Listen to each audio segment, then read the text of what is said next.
긴 여행을 떠나는 한 부자가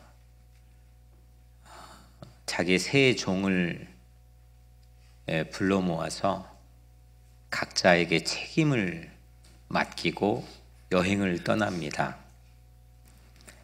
한 사람에게는 5억을, 또 한 사람에게는 2억을, 또 나머지 한 사람에게는 1억을 맡겼습니다. 요즘 한국의 금 한 돈의 시가가 한 22만 원 정도로 가정해 본다면 이 한 달란트의 가치는 20억이라고 합니다. 그러니까 20억, 그리고 한 사람에게는 40억, 또 한 사람에게는 100억이니까 160억을 자기 재산에서 떼어가지고 종들에게 여행을 떠나는 중에 책임을 맡기고 떠날 정도니까 이건 아주 큰 부자입니다. 편의상 우리가 이해하기 쉽게끔 그래서 5억, 2억, 1억 이렇게 세 종들에게 맡기고 떠난 걸로 여러분들에게 말씀드렸습니다. 5억을 받은 종은 그 받은 즉시 일을 했습니다. 그리고 주인의 투자금을 10억, 2배로 남겼습니다. 2억을 받은 종도 4억을 만들었습니다. 그런데 1억 받은 종이 자기가 받은 1억을 흙의 구덩이를 파서 그 구덩이에 파 묻었습니다. 누가복음 19장에 이와 비슷한 열 문화의 비유 이야기가 나오는데 거기에는 이 한 달란트 받은 자의 빚된 그 사람이 수건에 한 문화를 싸서 숨겨두는 모습으로 나옵니다. 주인이 돌아와서 계산을 합니다. 5억을 받은 종이 와서 투자금을 어떻게 2배로 늘렸는지 설명합니다. 이때 주인이 이렇게 칭찬하죠. 잘하였도다 착하고 충성된 종아, 네가 적은 일에 충성하였음에 내가 네게 많은 것을 맡기리니 네 주인의 즐거움에 참여할지어다. 아멘. 2억을 가지고 4억을 만든 종도 동일한 칭찬을 받습니다. 잘하였도다 착하고 충성된 종아. 그런데 문제는 1억 받아 땅에 묻은 종이 이렇게 말합니다. 주인님, 제가 알기로는 주인님은 기준이 높고 경거망동을 싫어하고 최선을 요구하며 실수를 용납하지 않습니다. 오늘 우리가 읽은 개역 개정판의 본문에는 당신은 굳은 사람이라 이렇게 나옵니다. 저는 주인님을 실망시킬까 두려워 숨겨두기 적당한 곳을 찾아서 1억을 파묻어 잘 보관했습니다. 이론 한 푼 흉내지 않고 고스란히 당신 손에 가져다 드렸습니다. 이렇게 보고했습니다. 주인이 경로를 합니다. 이게 좀 어느 정도 이해도 되는 말인데 이게 그만큼 화를 낼 만한 일인가? 좀 독자인 저로서는 의구심이 들 정도로 주인이 경로를 합니다. 악하고 게으른 종아, 나는 심지 않는 데서 거두고 해치지 않는 데서 모으는 줄로 네가 알았느냐? 적어도 그 돈을 은행에 맡겼더라면 약간의 이자라도 받았을 게 아니냐? 1억을 빼앗아서 10억을 만든 자에게 가져줘라. 10억을 만든 사람은 11억이 되었습니다.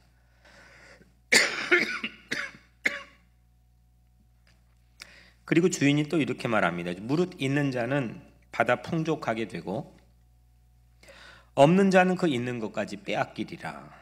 이 무익한 종을 바깥 어두운 데로 내쫓으라. 거기서 슬피 울며 이를 갈리라. 뭐 이런 악담이 있습니까? 예수님이 이거 직접 만든 창작한 예수님의 이야기인데 참 예수님 너무하시다. 예수님 해도 너무하시다. 뭐 이런 생각이 들 정도로 이야기가 너무 익숙한 얘기지만 사실은 뭔가 몇 가지 좀 마음속에 질문이 들어가는 그런 본문입니다. 여하튼 결론적으로 5억, 2억 받은 사람은 자라났습니다. 그리고 세워가는 삶을 살았습니다. 반면에 1억 받은 종은 자라나지 못했습니다. 그리고 세워가지 못했습니다. 오늘 이 시간 여러분들을 축복합니다. 여러분들은 자라나고 세워가는 삶을 사시기를 축복합니다. 말씀드렸던 것처럼 의아한 부분이 있습니다. 1억 받은 사람이 난 이것 때문에 실패했어요 라고 충분히 그 변명을 할 만한 틈새가 오늘 이야기에 보입니다. 왜냐하면 이유는 상대적으로 적게 받았기 때문입니다. 이게 결코 무시할 만한 일이 아닙니다. 실제 우리 살아가는 삶을 보면 적게 받았다는 것 때문에 상당히 많은 문제들이 발생합니다. 개인적으로도 국가 공동체 안에서도 그렇습니다. 충분한 개척자금은 개척자에게 무엇보다 가장 큰 영향을 미칩니다. 얼마를 가지고 시작했느냐, 무슨 재능을 가지고 시작했느냐, 너는 부모로부터 무엇을 물려받았느냐, 너의 혈액형은 뭐냐, 너의 유전 인자는 뭐냐, 타고난 나에게 주어져 있는 개척자금의 양 자체는 실제 우리 살아가는 개척 같은 인생에게는 매우 중대한 영향을 미친다는 것을 너무 상식처럼 세상에서는 이야기합니다. 지금 세상의 가장 큰 문제 중에 하나가 부익부 빈익빈입니다. 그래서 프랑스에서 큰 데모가 일어나는 이유도 언젠가 제가 말씀드렸지만 청년 고용률이 몇 퍼센트, 청년 실업률이 몇 퍼센트가 되면 사회학자들은 그 국가나 그 공동체에서 분명히 폭동이 일어날 수밖에 없다고 하는 것을 진단했다는 걸 말씀드렸습니다. 부익부 빈익빈, 그로 인한 빈부격차, 이게 예수님에게도 있는 건가? 이 본문을 솔직히 보게 되면 이런 의구심을 갖게 됩니다. 그런데 여러분, 이 25장에 담겨있는 세 가지의 비유는 모두 천국에 관한 비유입니다. 그러니까 하나님 나라에 관한 비유입니다. 하나님 나라도 빈익빈 부익부로 들어간다면, 그런데 단연코 100% 명확하게 성서적인 관점에서 이야기하자면 천국은 부익부 빈익빈을 거부합니다. 부자가 지옥에 갈 수도 있고 거지 나사로가 천국에 가는 모습을 보여주기도 하기 때문입니다. 물론 달란트를 다르게 준 것은 우리가 부인할 수는 없지만 그것이 그 달란트로 인해 결과까지 미리 규정하고 있지는 않습니다. 그런데 우리는 그냥 지레짐작으로 그 가지고 있는 달란트가 결과를, 내일을, 미래를 규정한다는 도식을 가지고 살아가는 모습들이 많습니다. 예수님은 그렇게 말한 것은 한 번도 없습니다.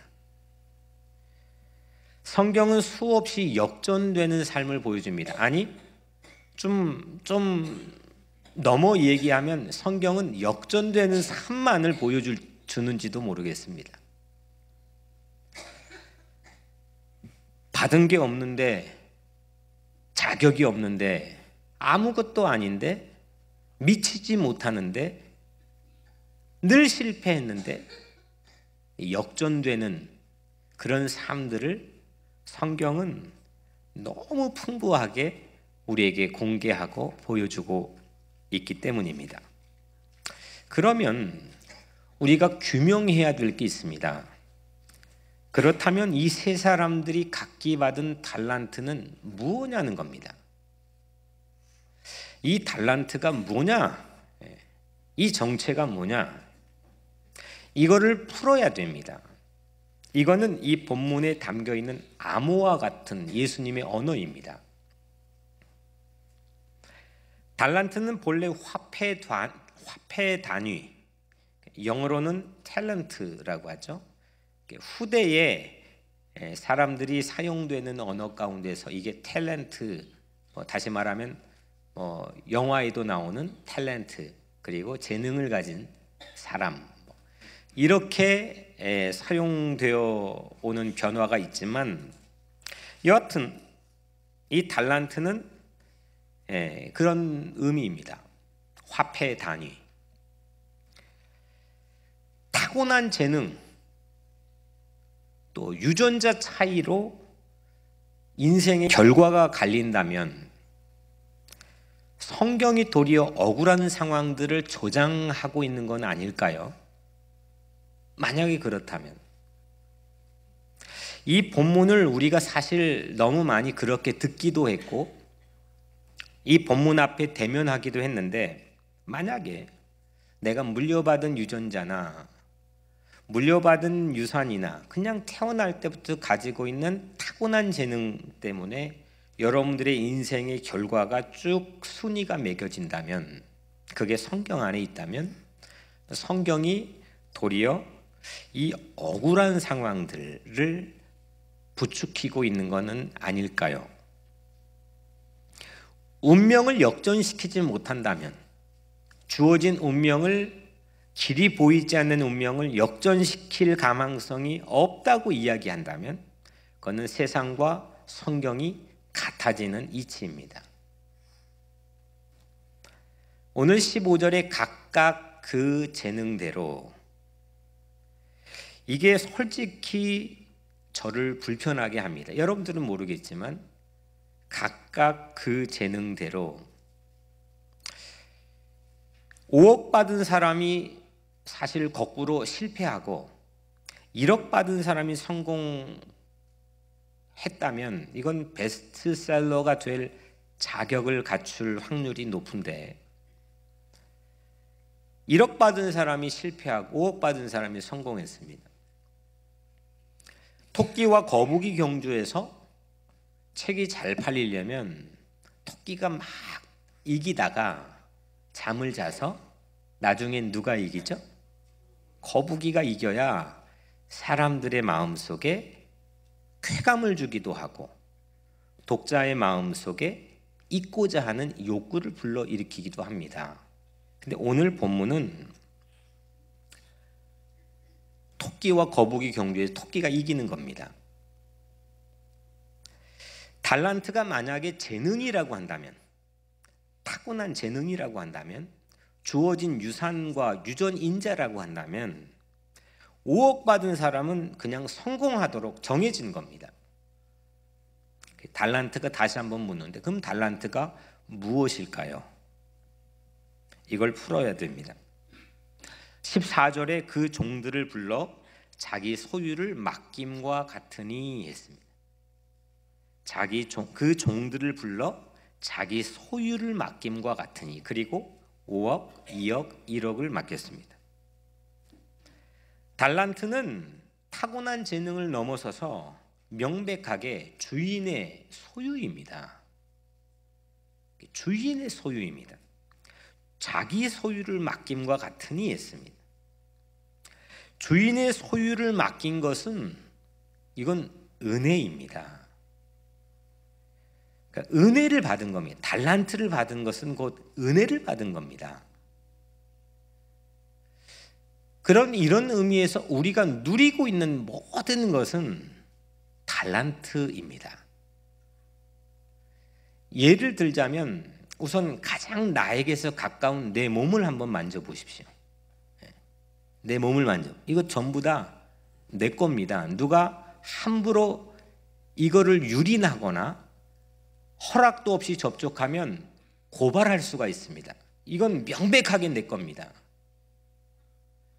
근데 오늘 말씀으로 하자면 이거는 나에게 준 달란트입니다. 내가 이렇게 숨을 쉽니다. 여기 분명히 내가 공기를 잡는 겁니다. 근데 이 공기는 나의 달란트입니다. 이건 내 재능을 통해 성취할 수 있는 업적이 아니고 이 공기도 달란트, 은혜이랍니다. 돈도 마찬가지입니다. 돈도 뭐 보통 한평생 살다가 빈몸으로 가는 것 하면서 허망하게 우리가 해석하는 경우가 있는데, 돈도 이거 전부 다 맡긴 거란 겁니다. 주님의 소유라는 겁니다. 여러분들이 오늘 여기 오시기 전까지 마셨던 물, 이 뉴욕에 정말 좋은 수질의 물들이 있는데 이 물, 이거 전부 다 우리 달란트입니다. 주님이 우리에게 맡긴 겁니다. 우리의 힘도 마찬가지입니다. 에너지, 내가 이렇게 움직일 수 있는 에너지, 전부 다 달란트입니다. 나의 배우자, 심지어는 나의 자녀, 내 자녀도 달란트입니다. 새로운 해석입니다. 이렇게 해석하면 모든 게 은혜입니다. 이렇게 해석하면 상당히 지평과 폭이 넓어진 삶을 살아갈 수가 있습니다. 여러분들이 오늘 와 앉아있는 이 교회당, 여러분들의 달란트입니다. 여기 서 있는 목사, 여러분들의 달란트입니다. 우리가 하고 있는 세상의 일이나 교회 일, 사역 일, 모든 거 달란트입니다. 이 달란트가 은혜라고 해석이 되면, 이건 주님이 맡긴 주님의 소유라고 해석이 되면 이건 모든 게 은혜가 됩니다. 주님이 책임져 주시는 겁니다. 하나를 내 재능으로 가졌다 치면 한순간에 우리의 삶에 다른 것 뺏기지 않습니까? 건강을 지키려고 운동을 했는데 어느 순간 자녀 문제로 골치를 납니다.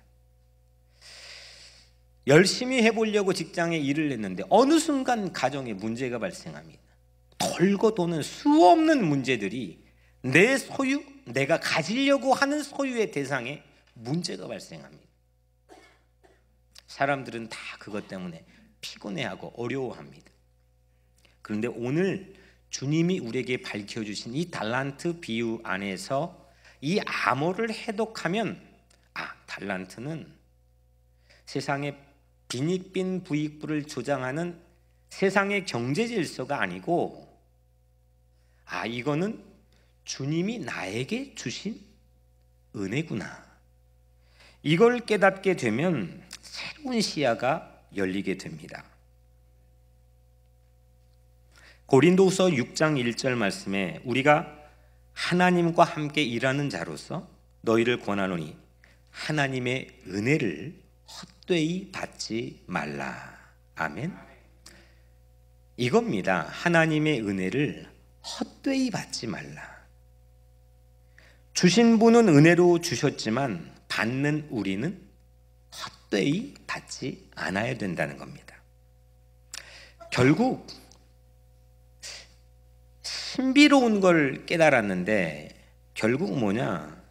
무엇을 받았느냐가 아니라 어떻게 받았느냐입니다. 사람들은 무엇을 받았느냐에 초미의 관심을 갖습니다. 넌 뭘 받았어? 넌 뭘 가졌는데? 넌 어떤 혈액형이야? 너의 기질은 뭐고? 너의 성격은 뭐고? 너의 유전인자는 뭐야?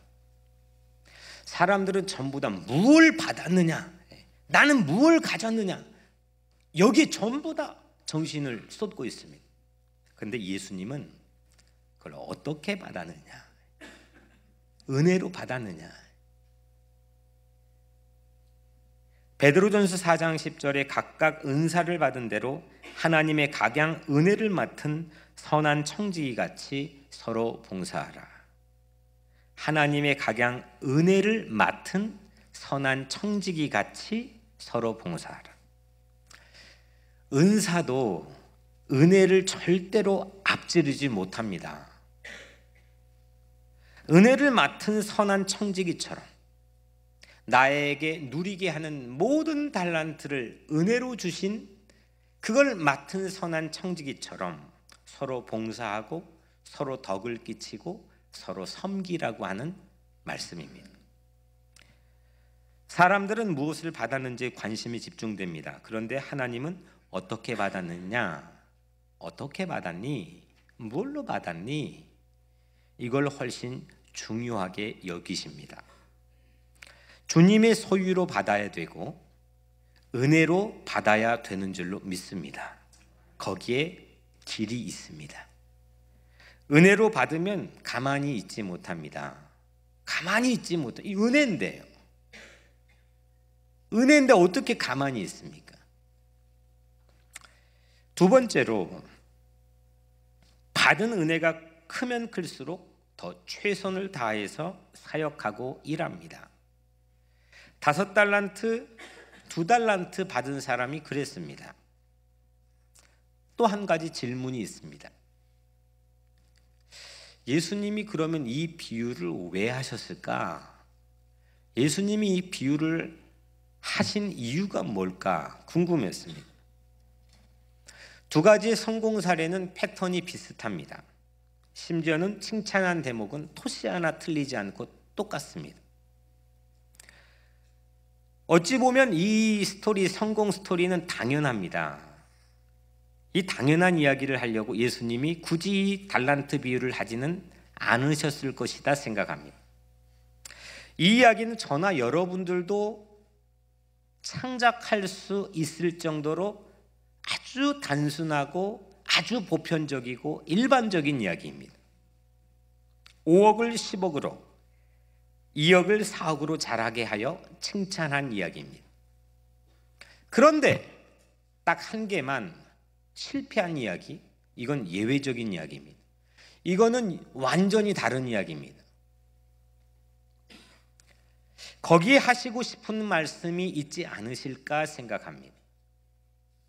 그리고 그 이야기는 이전 이야기와 사뭇 다르고 세상의 이야기와 다른 방식을 취하고 있습니다. 1달란트를 땅에 묻은 사람이 예수님께 마지막 문장에 이렇게 보고합니다. 25절에 보소서 당신의 것을 가지셨나이다.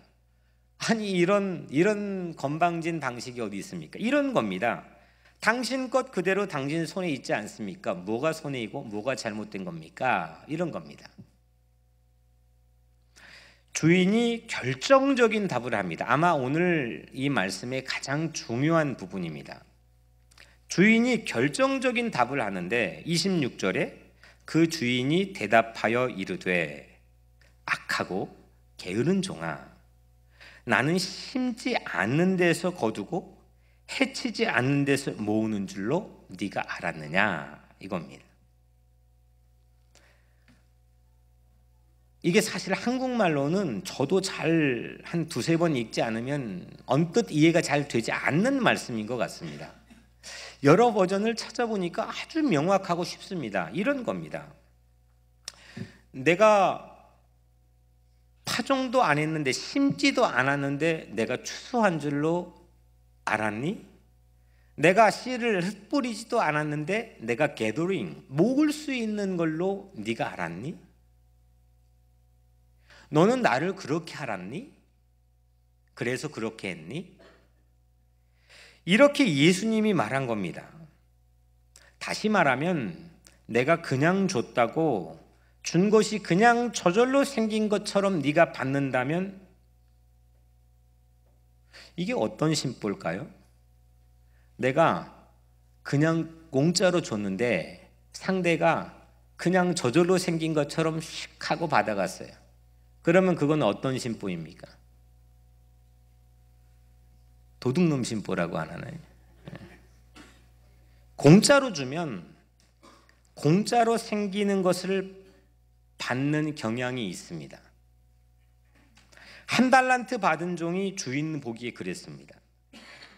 마태복음 25장에서 첫 번째 열처녀 비유는 성령의 기름 부으심을 말했다고 한다면, 오늘 우리가 읽은 두 번째 비유, 이 달란트 비유에서는 예수님의 십자가의 은혜를 말하고 있습니다.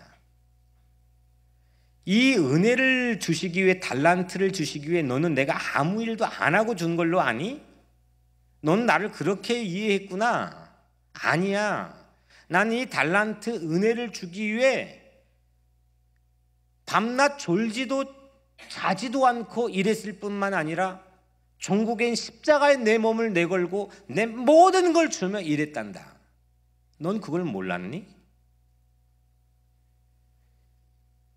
공짜를 공짜처럼 받으면 내가 받은 것이 싸구려가 되는 셈입니다. 우리가 공짜로 받아도, 은혜를 받아도 우리는 하나님의 사역을 잊지 않아야 되는 줄로 믿습니다. 그래서 무엇을 받았느냐 보다 어떻게 받았느냐, 하나님은 이걸 훨씬 더 중요하게 여기십니다. 넌 무엇을 가지고 있니? 무엇을 받았니? 이건 세상 사람들이 묻는 거죠. 집에 가서 이 집은 얼마입니까? 이 차는 얼마예요? 이건 세상 사람들의 관심입니다. 하지만 하나님의 관심은 그건 하나도 관심이 없는 거고, 어떻게 받았니? 어떤 자세로 받았니? 어떤 마음으로 품었니? 어떤 태도로 그걸 받았니? 그걸 묻습니다.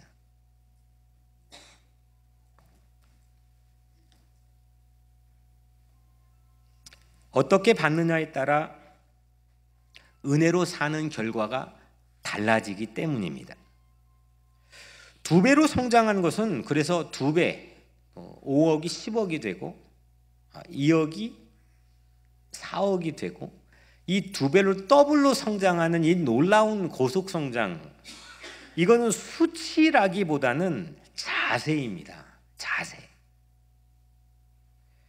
예수님은 그 자세를 두 사람에게 무엇라고 다시 쉽게 와서 예수님이 표현을 했느냐면 충성이라고 했습니다. 로얄티. 이 사람들은 충성했다는 겁니다. 그리고 반면에 땅에 묻은 성장지로는 게으름이라고 말씀했습니다.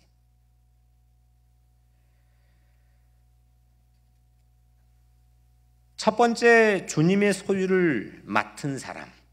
오늘 설교의 첫 번째 대지는 주님의 소유를 맡은 사람, 주님의 은혜를 맡은 사람, 달란트를 받은 사람.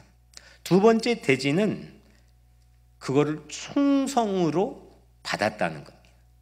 또 반면에 은혜로 받지 못한 사람은 성장지로 게을렀다는 겁니다. 마지막, 오늘 세 번째 설교의 대지입니다. 이 세 사람이 같이 받았습니다. 뭔가를 받았습니다. 그리고 충성과 게으름으로 갈렸습니다. 이건 분명히 갈린다고 예수님이 우리에게 반복해 말씀했습니다. 무엇 때문에 갈렸을까? 뭐가 가장 결정적인 영향을 미쳤을까? 충성된 그룹과 게으른 그룹을 뭐가 가장 영향을 미쳐서 이런 결과를 만들었을까? 오늘 14절 첫 절에 비밀이 다 들어가 있는데, 사실 한 절 한 절마다 설교를 하면 한 1년 해야 되겠지만 14절에 어떤 사람이 타국에 갈 때 있습니다. 주인이 장기간 여행할 때입니다. 다시 말하면 주인의 부재입니다.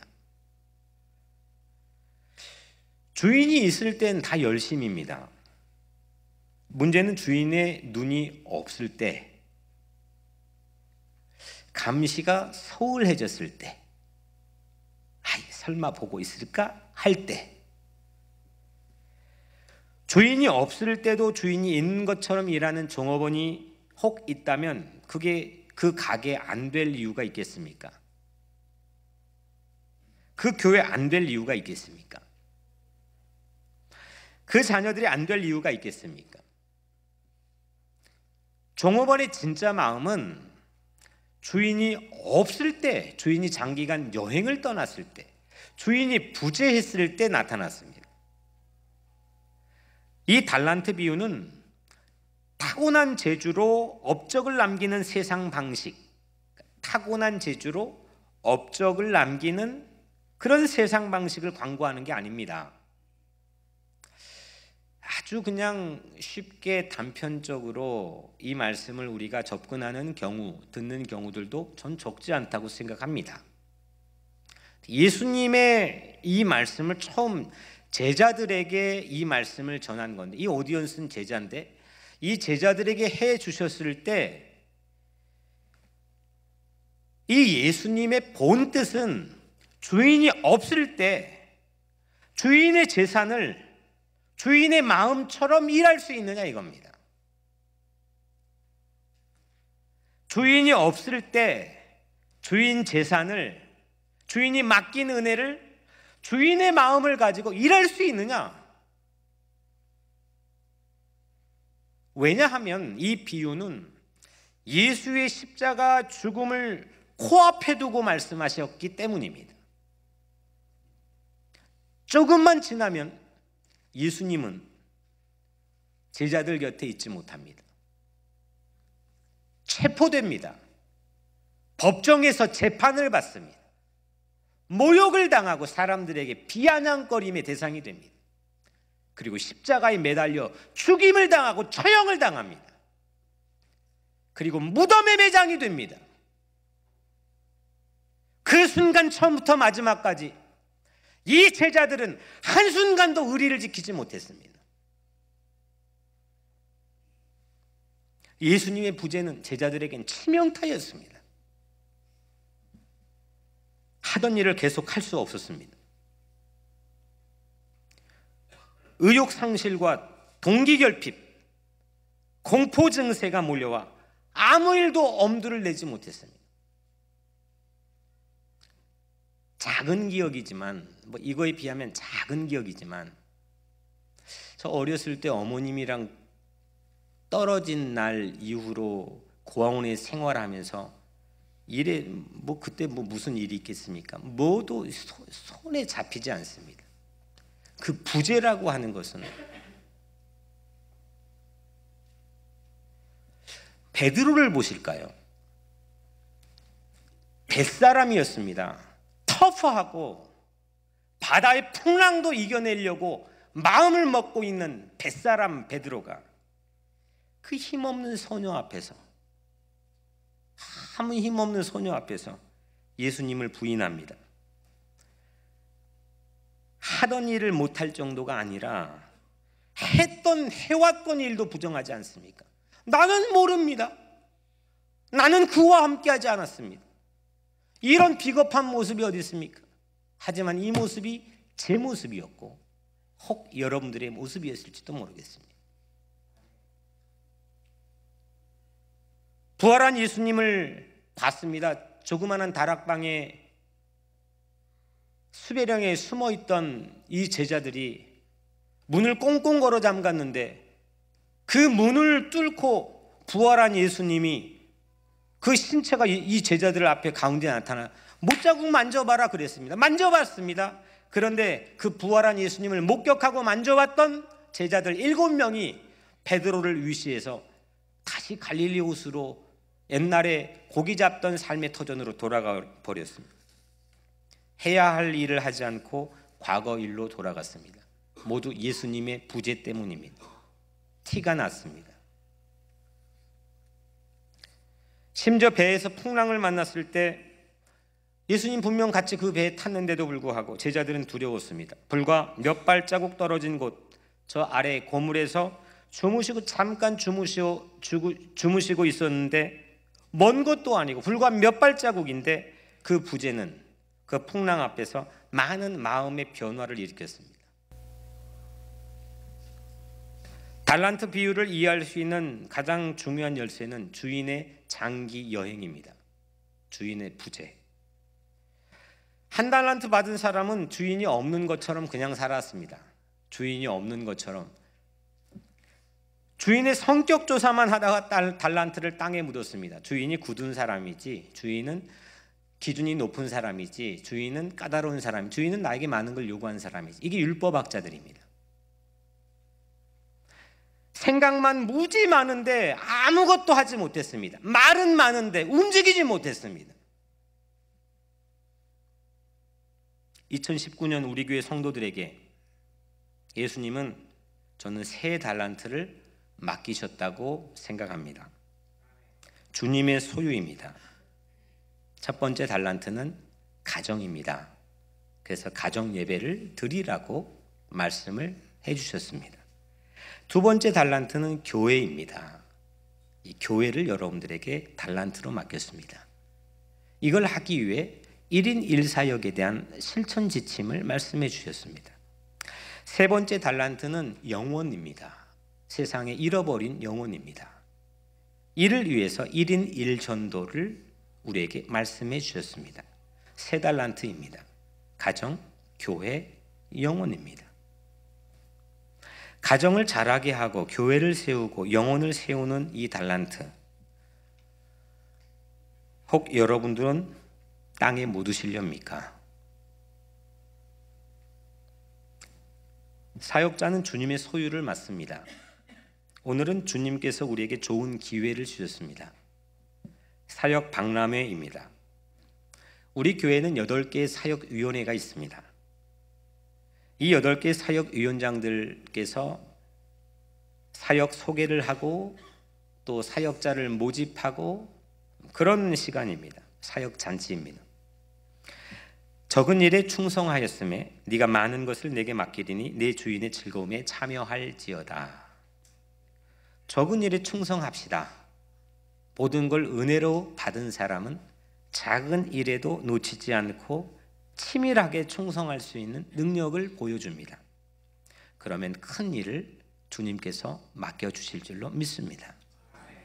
오늘 사역 박람회는 참 좋은 기회입니다.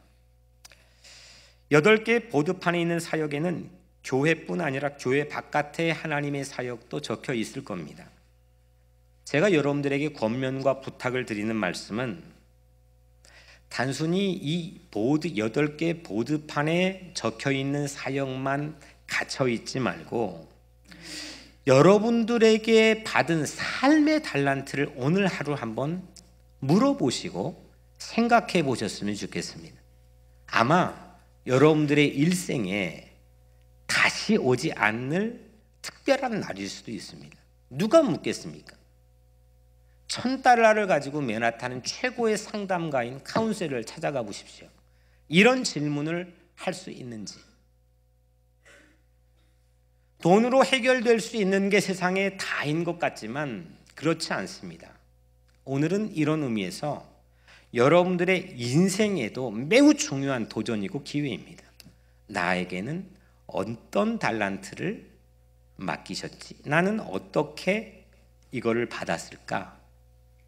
나는 어떤 태도로 이걸 받아왔을까? 자녀에 대해서, 가족에 대해서, 교회에 대해서, 내 일터에 대해서, 내 몸에 대해서, 세상에 대해서, 환경에 대해서.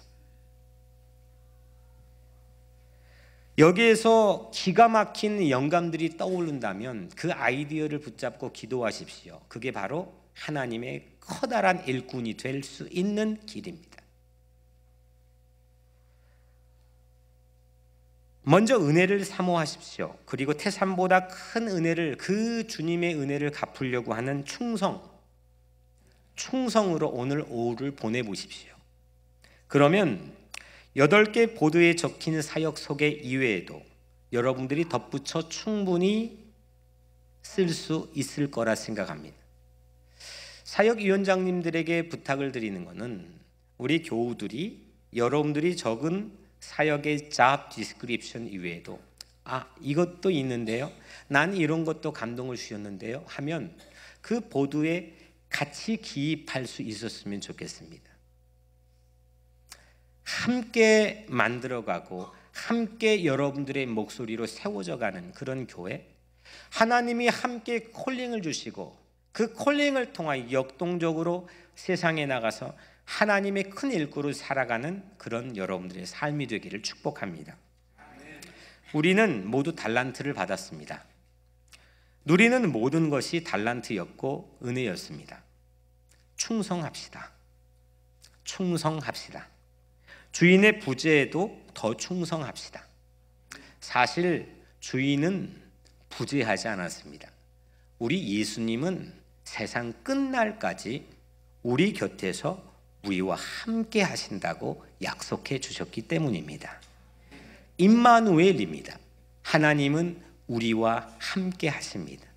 어디에서도, 내가 운전을 해도, 내가 집에 있어도, 교회에 있어도, 길을 걸을 때에도, 어려운 일을 닥쳐도 우리 하나님은 여러분들과 함께 하십니다.